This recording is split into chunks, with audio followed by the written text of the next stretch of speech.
buenas noches, sean bienvenidos al episodio número 10 de La Noche y sus historias. En esta ocasión les traemos algunos relatos que estamos seguros que los harán tener pesadillas esta noche. ¿Alguno de ustedes ha escuchado hablar a alguien que ya no pertenece a este mundo? ¿O algún familiar les ha contado alguna anécdota relacionada con nahuales? Pues eso y más nos espera en este episodio, así que ya saben, prepárense un café, pónganse audífonos y recuerden una cosa: no volteen a la oscuridad. El primer relato se titula No te bañes. No dejes solos a tus hijos pequeños, mételos contigo al baño, pero no los dejes solos. Sucedió hace un mes, estaba solo en mi casa con mi hija de 3 años. Mi esposa salió por un par de horas a terminar un proyecto de la universidad. Acostumbro a bañarme ya avanzada la tarde los fines de semana. Le dije a mi pequeña que no duraría mucho en la ducha y que se mantuviera en el cuarto jugando con sus juguetes.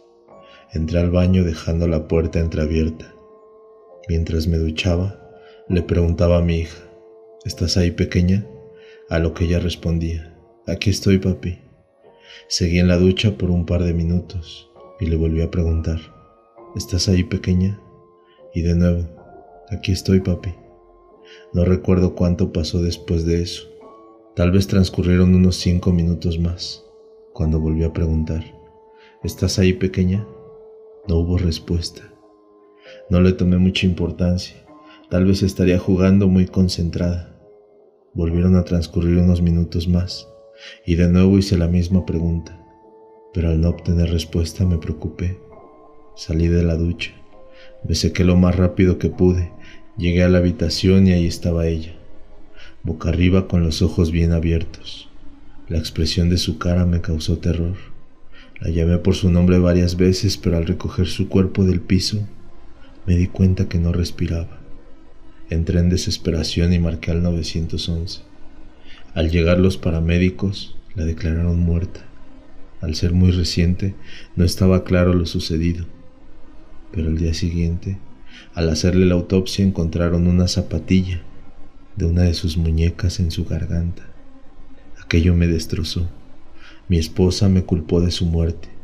Se separó de mí y aquí estoy a solas, escribiendo esto. No paro de llorar día y noche. Era mi pequeña. La amaba tanto. Mi psiquiatra me recomendó escribir esto para obtener algo de paz, que lo tomara como una terapia. La paz no ha regresado a mi vida. Entrar a ducharme es una tortura.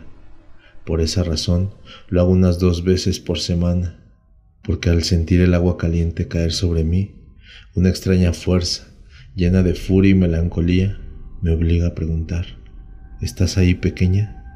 Y con una mezcla de terror y esperanza, escucho una vocecita que me responde desde la habitación: aquí estoy, papi. Recuerden que si les está gustando el contenido pueden suscribirse al canal. Dándole like o dejando algún comentario nos ayudarían muchísimo para seguir creando contenido. Recuerden que nos pueden seguir en nuestras redes sociales como La Noche y sus historias. El siguiente relato lo comparte María Rodríguez. Hola, les voy a contar una historia de tantas que me han platicado mis padres. Ellos son de rancho y, como saben, en esos lugares y sobre todo en tiempos pasados sucedían muchas situaciones paranormales. Cuenta mi papá que cuando tenía como 18 años, allá por el año de 1965, vivía cerca de un rancho donde acostumbraban a juntarse varios muchachos y él iba con ellos a pasar el rato. Un día le dieron las 10 de la noche y apurado se fue a su casa, que quedaba como unos 20 minutos caminando. Tenía que pasar por un arroyo de piedras lisas que siempre llevaba agua. La noche solo era iluminada por la luz de la luna. Había oído de personas que habían visto por la zona a un perro del mal, pero él no creía tanto, pues a su edad y después de tantas veces que pasó por el arroyo, nunca le había pasado nada raro. Al pasar por el arroyo, escuchó claramente detrás de él rasguños en las piedras, como cuando un perro corre y sus garras se patinan en las piedras o en el asfalto. Esos rasguños se iban acercando rápidamente a él, como si esa criatura lo fuera a atacar. Él volteó rápidamente, y cuál fue su sorpresa que no vio nada. Enseguida sintió un escalofrío que le estremeció todo el cuerpo, y hasta los cabellos se le pararon. Siguió su camino y llegó a su casa. Días después comenzó a sentirse muy cansado. Solo quería dormir. Perdió el apetito y le era muy difícil irse a trabajar, pues se dedicaba a trabajar la tierra y cuidar el ganado. Perdió mucho peso. Él quedó huérfano desde niño y quedó al cuidado de unas tías. Una de ellas, al ver que todo eso había surgido desde aquel susto, le llamó a una curandera de un rancho cercano. Se llamaba Doña Lupe y era una anciana. Ella, al verlo, le jaló la nariz y dijo que traía un susto ya muy pasado y mucha bilis, y que lo tenía que curar de espanto. Le rezó y limpió todo un ritual y les indicó a las tías que le dieran en ayunas el jugo de unas naranjas agrias, las cuales tenían que ser dejadas al exterior de la casita para que se serenaran toda la noche. Les ponían un poco de azúcar. Mi papá empezó con el tratamiento de las naranjas. Los primeros días dice que no sabían a nada, pero al tercer o cuarto día ya no podía ni probarlas de lo agrio que era el sabor. Y santo remedio, se compuso. Dice que tiempo atrás de ese susto ya había escuchado los arañazos en el mismo arroyo, y en esa ocasión escuchó como si la criatura hubiera salido del agua. Pero como ese día ya estaba lloviendo e iba apresurado por llegar a su casa, no le dio tanta importancia. Él siguió pasando por el lugar, pero no volvió a escuchar nada raro. La siguiente historia la comparte Alberto G.C. Mi vida terminó el miércoles pasado, el día del funeral de mi marido. El funeral en sí fue como una pesadilla despierta. Nunca me sentí tan entumecida como cuando vi bajar el ataúd a la tierra, el ataúd que contenía a Mark. Yo soy la que se siente como un cadáver. Yo debería ser la enterrada, no él. ¿Qué sentido tiene la vida después de esto? Apenas pude echar mi patético puñado de tierra. Mark era todo mi mundo. Habíamos sido tan felices juntos. Por eso la versión de que él había provocado su muerte fue tan impactante. Nuestro hogar, que había sido mi oasis de amor, ahora se siente vacío y sin sentido. Lo odio. No he limpiado en más de una semana y la gente sigue apareciendo. Lo último que quiero es interacción humana. Finalmente dejé de abrir la puerta. Siguen viniendo, pero dejan la comida en el porche. Cazuelas, tartas, bandejas de embutidos, como si una mujer pudiera comer todo esto. Me dan náuseas de solo mirarlo. Lo que quiero, necesito, en realidad es un trago. Oí el timbre mientras rebuscaba en nuestro armario de licores. Lo ignoré, pero siguió sonando y me asomé por las persianas. Es Karen, mi suegra, la última persona que quiero ver en este momento. Maldita, ¿no sabes que quiero estar sola? Le dejé entrar a regañadientes. Parecía un desastre, pero no importaba. Karen, no me hagas empezar. Odiaba a esta mujer y el sentimiento era mutuo. Hacía todo lo que podía para convertir mi vida en un infierno.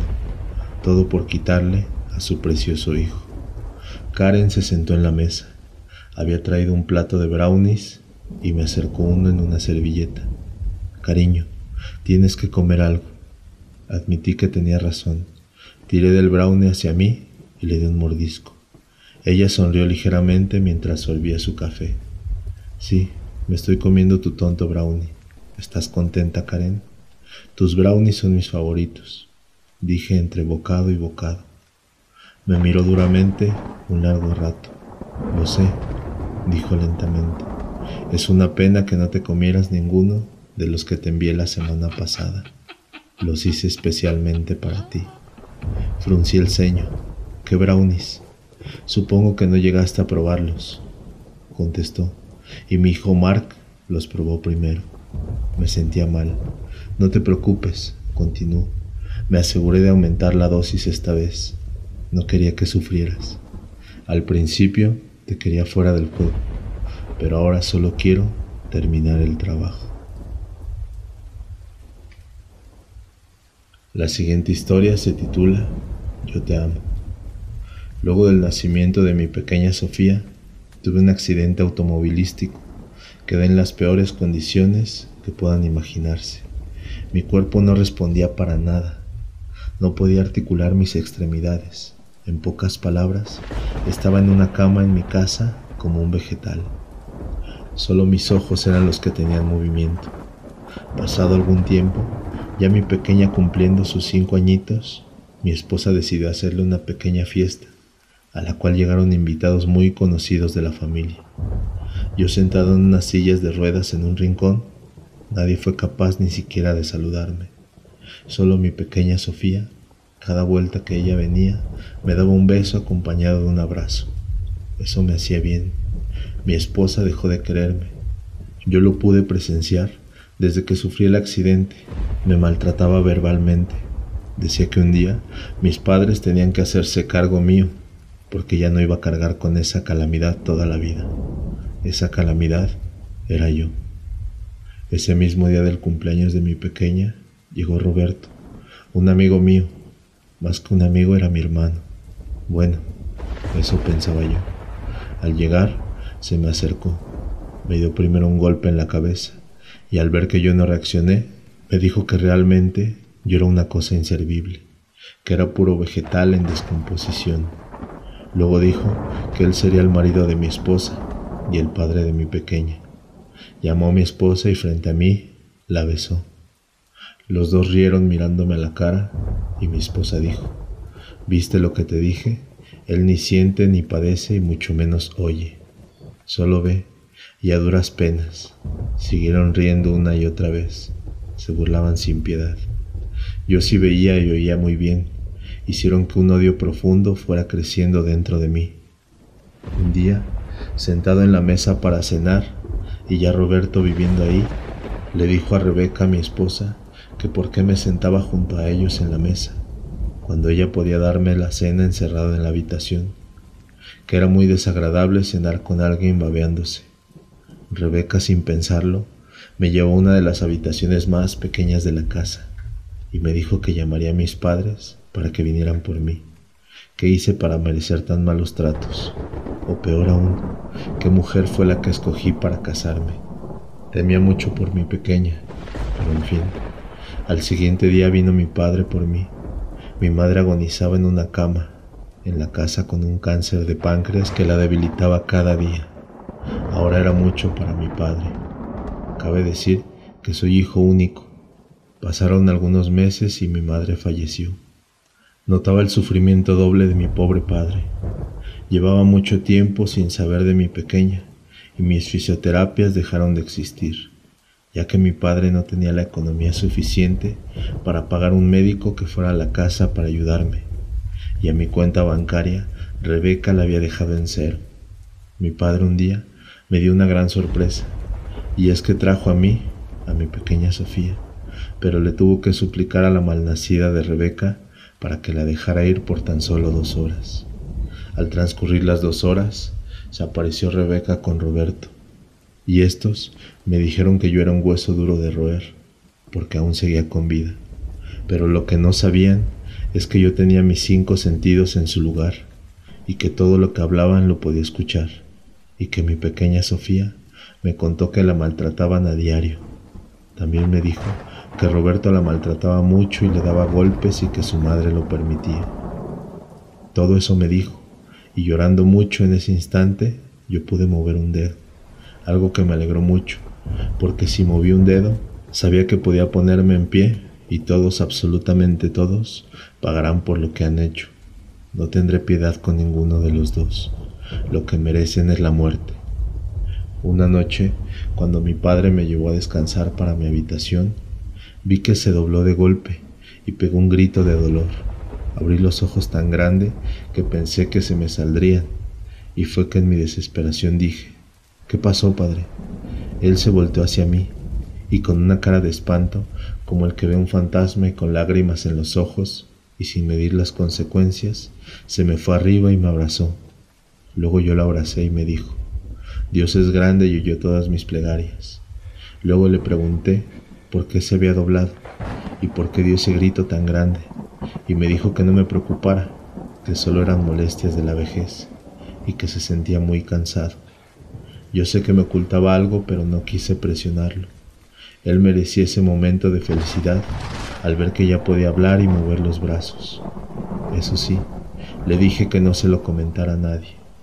Cuando mi padre se retiró, una gran luz alumbró toda la habitación, y ahí parada, frente a mí estaba mi hermosa madre, que al parecer nunca nos había abandonado, porque en los sueños que siempre tuve, supe que ella me visitaba todos los días en la noche, y que las manos que me masajeaban mi cuerpo eran las manos cálidas y suaves de mi madre. Ahora la puedo ver, y sonriéndome, con su voz dulce me dijo que me levantara de la cama, que yo ya podía caminar. Se me acercó y me dio un beso en la frente, que nunca olvidaré, y luego desapareció dejando en mí muchas lágrimas de alegría. Y si se preguntan si tuve miedo, pues no, a un ser querido uno lo sigue amando hasta después de la muerte. Logré pararme, un tanto tambaleante, pero lo logré. Ahora ya era el mismo de hace 6 años atrás. Fui a darle la noticia a mi padre, y ahora el terror se apoderó de mí. Mi padre estaba muerto en su cama, y su expresión en el rostro era de felicidad. Me senté a su lado por varias horas. Quería disfrutarlo solo un poco más. Cuando salieron los primeros rayos del sol, me dispuse a preparar todo para su digna sepultura, para que él y mi madre descansaran en paz. Los médicos dictaminaron que mi padre sufrió un infarto masivo. Se me fue el tiempo en el cementerio. No sé cuántas horas pasaron. Eran aproximadamente las 12 de la noche cuando me aparecí en la casa de Rebeca. Aún conservaba una llave que tenía en casa de mi padre. Entré haciendo el menor ruido posible. Todos dormían profundamente. Le puse seguro a la habitación de mi pequeña y me dirigí a la de la madre. Entré y a los dos les di un golpe certero y así quedaron desmayados. Los amarré y amordacé sus bocas. Transcurrieron minutos y cuando despertaron podía escuchar sus movimientos y gemidos desesperados. Aún no me podían ver. Todo estaba oscuro y yo sentado frente a la cama les dije: bienvenidos al mundo de la oscuridad, y encendí la luz. Disfrutaba ver sus caras de terror. Lágrimas corrían sin cesar. Quiero que recuerden todo, que recuerden bien todo lo que hicieron. Les voy a dar algunos minutos para que piensen bien en todo lo que han hecho. Personas como ustedes nunca debieron nacer, y es hora de que paguen por todo lo que hicieron. Los acomodé uno frente al otro. Saqué un martillo y lo levanté. Le saqué todos sus dientes a Roberto. Rebeca se retorcía y apartaba la mirada. Entonces yo comenzaba a reír una y otra vez. Luego fui cortando las manos de Roberto, poco a poco, para que sintiera el verdadero dolor, y le dije que esto fue por golpear y maltratar a mi pequeña. A mi pequeña Sofía nadie le puede hacer daño, ¿entendido? Ni después de mi muerte. A Rebeca le corté la lengua, las manos y los pies. Los dejé encerrados a los dos ahí. Ella tenía que sufrir un poco más y la dejé que se desangrara. Luego cerré la habitación. Me limpié toda la sangre y me llevé a mi pequeña, que aún dormía. Cuando mi pequeña me preguntó al día siguiente por su madre, le dije que se había ido de viaje con Roberto, que no sabía si un día regresarían. Mi pequeña me abrazó y me dio muchos besos, y me preguntó: ¿tú me quieres, papi? No, mi niña, yo te amo. Al día siguiente me fui a casa de Rebeca para limpiar toda la escena del crimen y asegurarme de que había muerto. Y así mismo fue. Llegué y en el sótano de la casa hice un hueco profundo y los enterré. Luego puse algunas losas de cerámica y limpié todo aquel lugar. Espero que se estén pudriendo en el mismísimo infierno. Si desean compartir alguna narración, una anécdota o algo relacionado con el mundo sobrenatural, recuerden que pueden escribirnos a la noche y sus historias @gmail.com. Esperemos que hayan disfrutado de este episodio. Muy buenas noches y recuerden una cosa, no volteen a la oscuridad.